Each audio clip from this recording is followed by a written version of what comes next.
আকাশবাণী কলকাতা। সমীক্ষা। শিরোনাম মে দিবসের অনুষঙ্গে।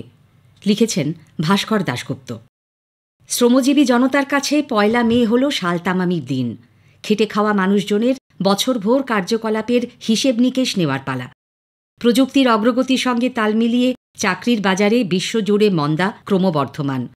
তার প্রকোপ পড়েছে আমাদের দেশেও। লেখাপড়া করে যে গাড়ি ঘোড়া চড়েসের আশ্বাসকে রীতিমতো পরিহাস করে বর্তমানে শিক্ষিত বেকারের হার প্রায় ৬৮%। আজ দেশজুড়ে অসংখ্য ট্রেড ইউনিয়ন সংগঠনের সভা সমিতিতে নতুন অঙ্গীকার নেওয়ার কথা। কিন্তু নির্মম সত্য হল, ভারতে সংগঠিত শ্রমিকদের ন্যূনধিক ২০% মাত্র ট্রেড ইউনিয়নের আওতাভুক্ত। বাদবাকি বিপুল শ্রমজীবী মানুষ অসংগঠিত। সেখানে ৫০% কর্মী দৈনিক ৮ ঘণ্টার বেশি খাটতে বাধ্য হয়। আমাদের দেশে শ্রমিকের গড় মাসিক মজুরি ৪,৫০০ টাকা।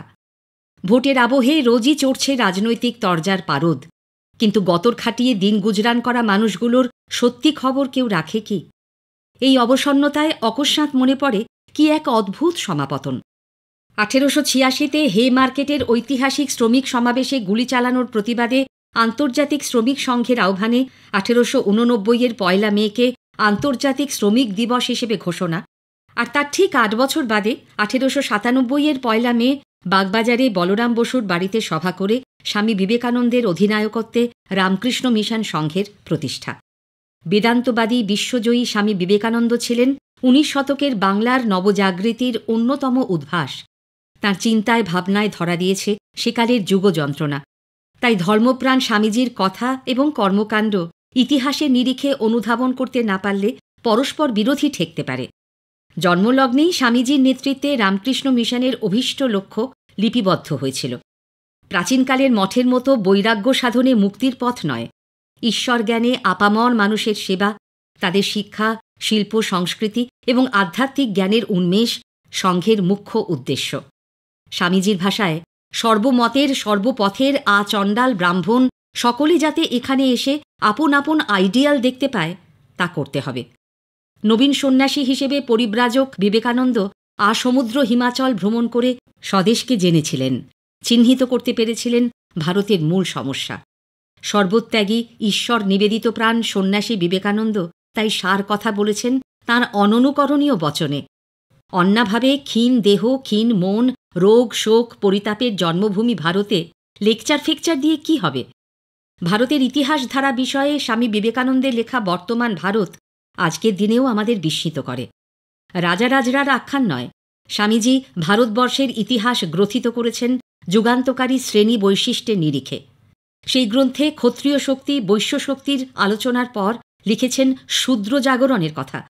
পাশ্চাত্য দেশের আধুনিক ইতিহাসের নজির তুলে স্বামীজি বলেছেন, এমন সময় আসিবে যখন শূদ্রত্ব সহিত শূদ্রের প্রাধান্য হইবে।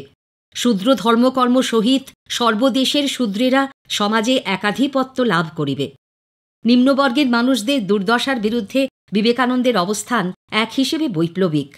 স্বামীজির উক্তি, ভারতের একমাত্র আশাস্থল হচ্ছে গণসমূহ। উচ্চ শ্রেণীরা শারীরিক ও নৈতিক মৃত্যু লাভ করেছে। তাঁর বেদান্ত ব্যাখ্যায় প্রথম স্বীকৃতি পেল মনুষ্য জীবনের মহিমা, ব্যাপ্ত হল মানবতাবাদ। গণতন্ত্রের বৈদিক অনুমোদন আবিষ্কার করেছেন তিনি। তাঁর বাণী, সব নীতিবোধের সার কথা হচ্ছে স্বার্থশূন্য হও, আমি নয় তুমি।